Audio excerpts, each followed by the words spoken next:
Class 7th। आज मैं आपको आपकी हिंदी की पूरक पाठ्यपुस्तक बाल महाभारत कथा से चैप्टर 37 अश्वत्थामा पढ़ाने व समझाने जा रही हूँ। जैसा कि बेटा मैंने पिछले अध्याय में पढ़ाया कि भीम और दुर्योधन के बीच गदा युद्ध हुई, जिसमें दुर्योधन भीम की गदा से घायल हो गया और मरणासन स्थिति में था। दुर्योधन पर जो कुछ बीती उसका हाल सुनकर अश्वत्थामा बहुत क्षुब्ध हो उठा। उसके पिता द्रोणाचार्य को मारने के लिए जो कुचक्र रचा गया था वह उसे भूला नहीं था। वह उस स्थान पर जा पहुंचा जहां दुर्योधन मृत्यु की प्रतीक्षा करता हुआ पड़ा था। दुर्योधन के सामने जाकर अश्वत्थामा ने दृढ़तापूर्वक प्रतिज्ञा की कि वह आज ही रात में पांडवों को नष्ट करके रहेगा। दुर्योधन पर जो भी बीता बेटा, इसमें उससे अश्वत्थामा जो था बहुत ही ज़्यादा क्षुब्ध था और फिर उसके पिता द्रोणाचार्य को मारने के लिए भी कुचक्र रचा गया कि अश्वत्थामा मारा गया। जैसा कि युधिष्ठिर ने कहा कि अश्वत्थामा मारा गया, अश्वत्थामा हाथी, तो उसके पिता को मारने के लिए कुचक्र रचा गया था, वह भी अश्वत्थामा नहीं भूला था। दुर्योधन जो मरणासन अवस्था में पड़ा था और मृत्यु की प्रतीक्षा कर रहा था, तो अश्वत्थामा उसके पास गया और जाकर उसने प्रतिज्ञा की कि वह आज ही रात में पांडवों को नष्ट कर देगा। मृत्यु की प्रतीक्षा करते हुए दुर्योधन ने जब यह सुना तो उसका पुराना बैर फिर से जागृत हो गया और उसे कुछ प्रसन्नता हुई। उसने आसपास खड़े हुए लोगों से कहकर अश्वत्थामा को कौरव सेना का विधिवत सेनापति बनाया और बोला, आचार्य पुत्र, शायद मेरा यह अंतिम कार्य है। शायद आप ही मुझे शांति दिला सकें। मैं बड़ी आशा से आपकी राह देखता रहूंगा। मृत्यु की प्रतीक्षा कर रहा था बेटा दुर्योधन, और उसके बाद भी जब अश्वत्थामा ने ऐसे कहा तो उसका जो बैर था वो फिर से जाग गया। और जब अश्वत्थामा ने ऐसा कहा तो दुर्योधन को बहुत खुशी भी हुई और उसने क्या किया, अश्वत्थामा को बेटा कौरव सेना का सेनापति बनाया।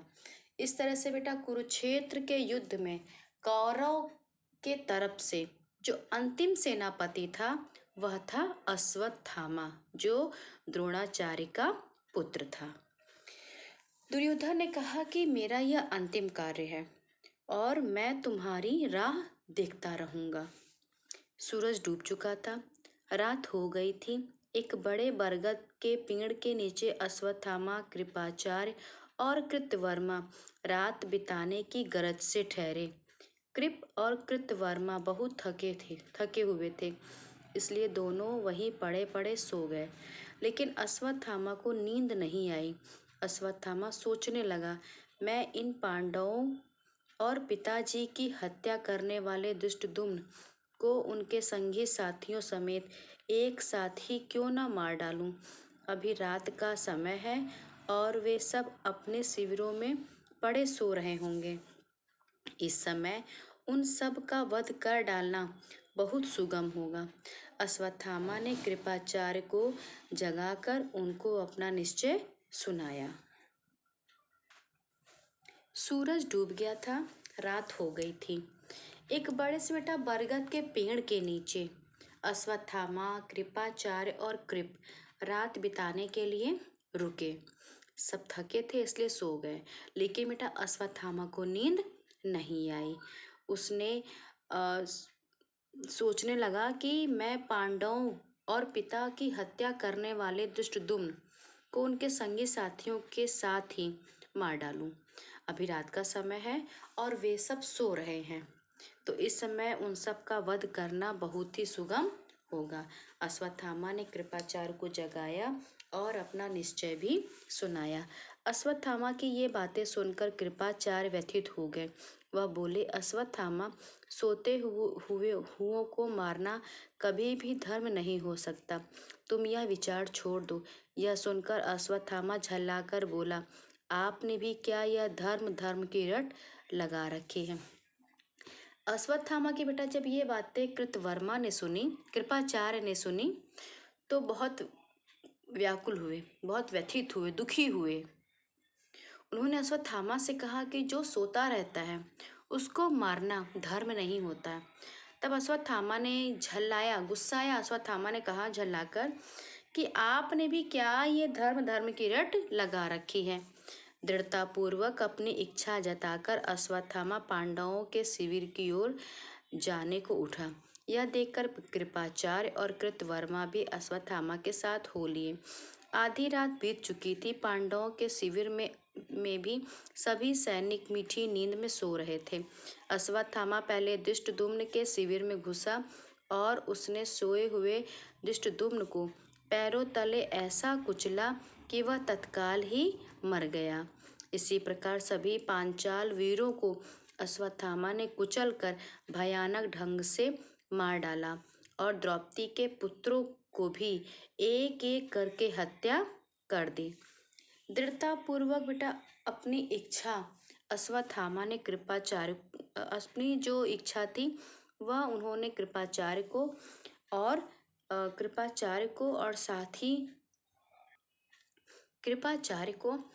और कृतवर्मा को बता दी और चल दिया। आधी रात बीत चुकी थी। पांडव अपने शिविर में बहुत मीठी नींद सो रहे थे। अश्वत्थामा ने क्या किया बेटा, पहले तो धृष्टद्युम्न को उसने अपने पैरों से कुचलकर मार दिया और फिर इसी तरह से बेटा उसने पांचाल वीरों को भी कुचलकर भयानक ढंग से मार दिया और द्रौपदी के पुत्रों को भी एक एक करके बेटा अश्वत्थामा ने सबकी हत्या कर दी। कृपाचार्य और कृतवर्मा ने भी इस हत्याकांड में अश्वत्थामा का हाथ बटाया। वहाँ तीनों ने ऐसे ऐसे अत्याचार किए जैसे कि अब तक किसी ने सुने भी ना थे। उन्होंने वहाँ आग लगा दी। आग भड़क उठी और सारे शिविरों में फैल गई। इससे सोए हुए सारे सैनिक जाग गए और भयभीत होकर इधर उधर भागने लगे। उन सबको अश्वत्थामा ने बड़ी निर्दयता से मार डाला। दुर्योधन के पास पहुंचकर अश्वत्थामा ने कहा, महाराज दुर्योधन, आप अभी जीवित हैं क्या? देखिए आपके लिए मैं ऐसा अच्छा समाचार लाया हूँ कि कृपाचार्य और कृतवर्मा ने बेटा जो ये हत्याकांड हुआ कि सोते हुए सबको मार देना, इस हत्याकांड बेटा उन्होंने भी अश्वत्थामा का पूरा पूरा साथ दिया। और उसके बाद शिविर में आग भी लगा दी। बेटा अश्वत्थामा ने सबको निर्दयता से मार दिया। आज तक बेटा ना किसी ने ऐसा सुना था और ना ही किसी ने ऐसा देखा था। फिर अश्वत्थामा बेटा गया दुर्योधन के पास और बोला कि आप जीवित हैं क्या? देखिए मैं आपके लिए क्या समाचार लाया हूँ। आइए बेटा पेज नंबर 92 पर। ऐसा समाचार लाया हूँ कि जिसे सुनकर आपका कलेजा जरूर ठंडा हो जाएगा। जो कुछ हम लोगों ने किया है उसे आप ध्यान से सुने। सारे पांचाल खत्म कर दिए गए हैं। पांडवों के भी सारे पुत्र मारे गए हैं। पांडवों की सारी सेना का हमने सोते में ही सर्वनाश कर दिया। पांडवों के पक्ष में अब केवल 7 ही व्यक्ति जीवित बच गए हैं। हमारे पक्ष में कृपाचार्य, कृतवर्मा और मैं 3 ही रह गए हैं। दुर्योधन से बेटा अश्वत्थामा ने कहा कि जो मैं समाचार आपके लिए लाया हूँ उसे सुनकर आपका कलेजा ठंडा हो जाएगा। हमने सारे पांचाल को खत्म कर दिया। पांडवों के भी सारे पुत्र मारे गए। पांडवों की सारी सेना का हमने सोते हुए सर्वनाश कर दिया। अब पांडवों के पक्ष में केवल 7 लोग ही जीवित बचे हैं और हमारे पक्ष में 3 लोग, जिसमें से कृपाचार्य, कृतवर्मा और मैं। यह सुनकर दुर्योधन बहुत प्रसन्न हुआ और बोला, गुरु भाई अश्वत्थामा, आपने मेरी खातिर वह काम किया है जो न भीष्म पितामह से हुआ और न जिसे महावीर कर्ण ही कर सके। इतना कहकर दुर्योधन ने अपने प्राण त्याग दिए। ये सुनकर बेटा दुर्योधन बहुत खुश हुआ उसने कहा कि तुमने मेरे लिए जो काम किया उसको तो न भीष्म पितामह ने किया और न ही कर्ण ने। और इतना कहते कहते बेटा दुर्योधन के प्राण निकल गए। इतना कहते कहते बेटा दुर्योधन ने अपने प्राणों को त्याग दिया। द्रौपदी की दयनीय अवस्था की क्या कहें। युधिष्ठिर के पास आकर वह कातर स्वर में पुकार उठी, क्या इस पापी अश्वत्थामा से बदला लेने वाला हमारे यहाँ कोई नहीं रहा है। शोक विह्वल द्रौपदी की हालत देखकर पांचों पांडव अश्वत्थामा की खोज में निकले। ढूंढते ढूंढते आखिर उन्होंने गंगा नदी के तट पर छिपे हुए अश्वत्थामा का पता लगा ही लिया। अश्वत्थामा और भीमसेन में युद्ध छिड़ गया, लेकिन अंत में अश्वत्थामा हार गया। जब बेटा द्रौपदी ने देखा कि द्रौपदी के सारे पुत्र मृत्यु को प्राप्त हो चुके हैं, तो बेटा वह शोक में डूब गई और उसने कहा कि क्या इस पापी अश्वत्थामा से बदला लेने वाला अब कोई नहीं है यहाँ।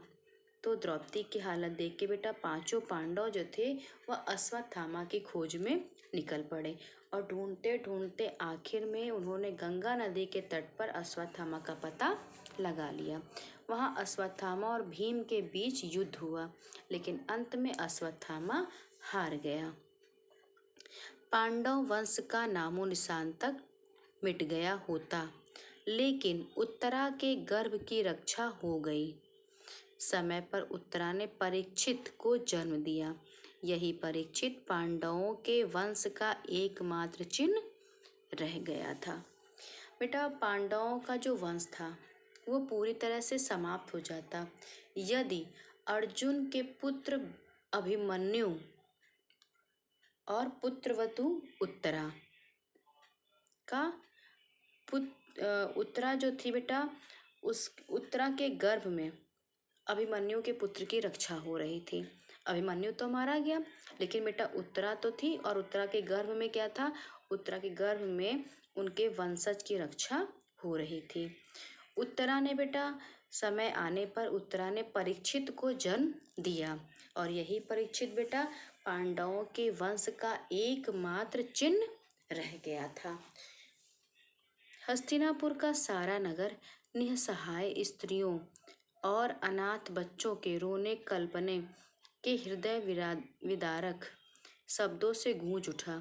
युद्ध समाप्त होने का समाचार पाकर हजारों निसहाय स्त्रियों को लेकर वृद्ध महाराज धृतराष्ट्र कुरुक्षेत्र की समर भूमि में गए, जहाँ एक ही वंश के बंधु बांधवों ने एक दूसरे से भयानक युद्ध करके अपने ही कुल का सर्वनाश कर डाला था। धृतराष्ट्र ने बीती बातों का स्मरण करते हुए बहुत विलाप किया। हस्तिनापुर का बेटा सारा नगर जो है निसहाय स्त्रियों और अनाथ बच्चों के, क्योंकि बेटा युद्ध में जो हानि हुई थी उसमें बेटा किसी के पिता की मृत्यु हुई होगी, तो किसी के भाई की मृत्यु हो गई होगी, तो किसी के पति की मृत्यु हुई होगी। तो निसहाय स्त्रियों और अनाथ बच्चों के बेटा रोने और कल्पने की जो आवाज़ें थी वह हृदय विदारक थी, कष्ट देने वाली, पीड़ा देने वाली थी। क्योंकि बेटा इस युद्ध क्षेत्र में, इस समर भूमि में न जाने कितने लोग मारे गए थे, कितने सैनिक मारे गए थे, जिससे बेटा लोगों के घर उजड़ गए थे। युद्ध समाप्त होने का जब समाचार बेटा स्त्रियों को मिला जो निसहाय हो गई थी, तो वृद्ध महाराज धृतराष्ट्र कुरुक्षेत्र की समर भूमि में गए, जहाँ बेटा एक ही वंश के, क्योंकि बेटा जो पांडव और कौरव थे ये थे तो एक ही वंश के बंधु बांधवों ने एक दूसरे से भयानक युद्ध करके अपने ही कुल का वह सर्वनाश कर डाला था। धृतराष्ट्र ने बीती बातों का स्मरण करते हुए बहुत ज़्यादा विलाप किया। अब आइए बेटा पाठ 38 चैप्टर 38 युधिष्ठिर की वेदना। कुछ देर बाद युधिष्ठिर रोती बिलखती हुई स्त्रियों के समूह को पार करते हुए भाइयों व श्री कृष्ण सहित धृतराष्ट्र के पास आए। वह नम्रता पूर्वक हाथ जोड़े खड़े रहे। इसके बाद धृतराष्ट्र ने भीम को अपने पास बुलाया। धृतराष्ट्र के हाव भाव से श्री कृष्ण ने अंदाजा लगाया कि इस समय धृतराष्ट्र पुत्र शोक के कारण क्रोध में है। इससे भीम को उनके पास भेजना ठीक न होगा। अतः उन्होंने भीमसेन को तो एक तरफ हटा लिया और उसके स्थान पर लोहे की एक प्रतिमा दृष्टिहीन राजा धृतराष्ट्र के आगे लाकर खड़ी कर दी। कुछ देर बाद बेटा युधिष्ठिर आए और रोती बिलखती स्त्रियों के समूह को पार करते हुए वह धृतराष्ट्र के पास गए और नम्रता पूर्वक हाथ जोड़े खड़े रहे। धृतराष्ट्र ने भीम को अपने पास बुलाया, लेकिन बेटा श्री कृष्ण ने अंदाजा लगा लिया था, क्योंकि धृतराष्ट्र जो है इस समय पुत्र शोक में कारण क्रोध में थे, तो उन्होंने भीम को धृतराष्ट्र के पास भेजना ठीक नहीं समझा। इसलिए श्री कृष्ण ने क्या किया कि भीम के स्थान पर एक पुतला लाकर धृतराष्ट्र के आगे खड़ा कर दिया। श्री कृष्ण का भय सही साबित हुआ। वृद्ध राजा ने प्रतिमा, आइए बेटा पेज नंबर 93 पर, को भीम समझकर ज्यों ही छाती से लगाया, त्यों ही उन्हें याद हो आया कि मेरे कितने ही प्यारे बेटों को इस भीम ने मार डाला है। इस विचार के मन में आते ही धृतराष्ट्र क्षुब्ध हो उठे और उसे जोरों से छाती से लगाकर कस लिया। प्रतिमा चूर चूर हो गई, पर प्रतिमा के चूर हो जाने के बाद धृतराष्ट्र को ख्याल आया कि मैंने यह क्या कर डाला।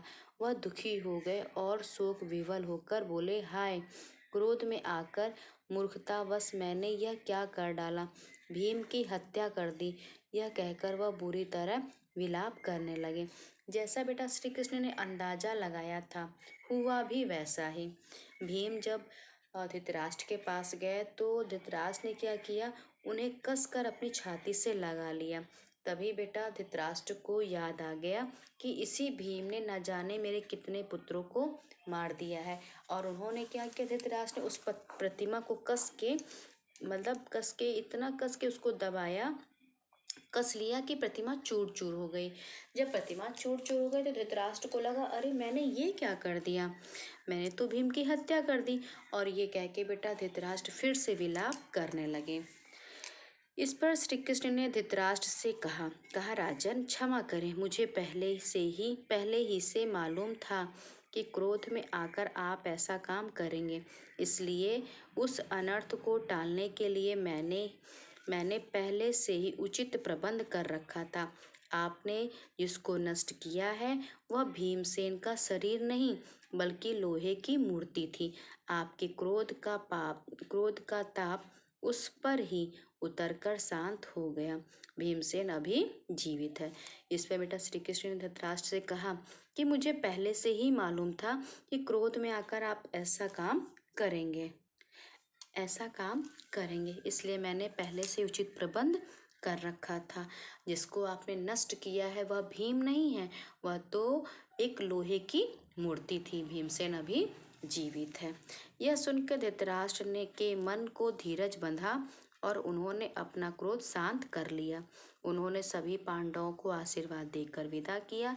धृतराष्ट्र ने से आज्ञा पाकर पांचों भाई श्री कृष्ण के साथ गांधारी के पास गए। गांधारी का शोकोद्वेग देखकर अर्जुन भी डर गया और श्री कृष्ण के पीछे ही खड़ा रहा, कुछ बोला नहीं। गांधारी ने अपने दग्ध हृदय को धीरे धीरे शांत कर लिया और पांडवों को आशीर्वाद देकर विदा किया। युधिष्ठिर आदि सब वहां से चले गए, परंतु द्रौपदी वहीं गांधारी के पास ही रही। अपने पांचों सुकुमार बालकों के मारे जाने के कारण द्रौपदी शोक विह्वल होकर रो रही थी। उसकी अवस्था पर गांधारी को बड़ी दया आई। वह बोली, बेटी दुखी ना हो, मैं और तुम एक ही जैसे हैं, हमें सांत्वना देने वाला कौन है। इस सब की दोषी तो मैं ही हूँ। मेरे ही दोष के कारण आज स्कूल का सर्वनाश हुआ है, पर अब अपने को भी दोष देने से क्या लाभ।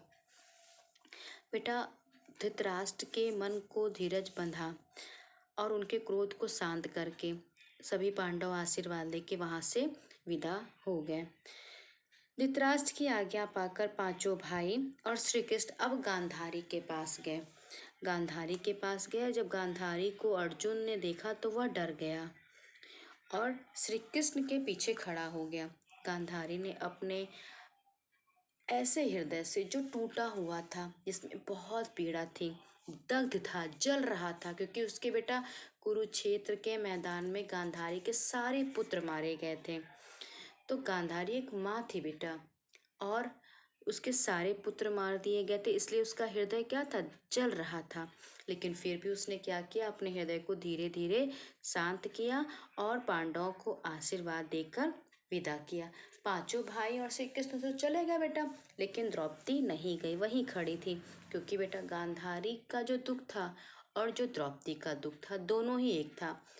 द्रौपदी के भी सारे पुत्र मारे गए थे। तो द्रौपदी गांधारी ने कहा कि दुखी ना हो, मैं और तुम एक जैसी ही हैं, और सबकी दोषी मैं हूँ। मेरे ही दोष के कारण आज सब कुछ जो है सर्वनाश हो गया है। क्लास 7 अभी बेटा मैं आपको यहाँ तक समझाऊंगी। इसके आगे की जो शेष कहानी है बेटा, मैं आपको बाद में बताऊंगी।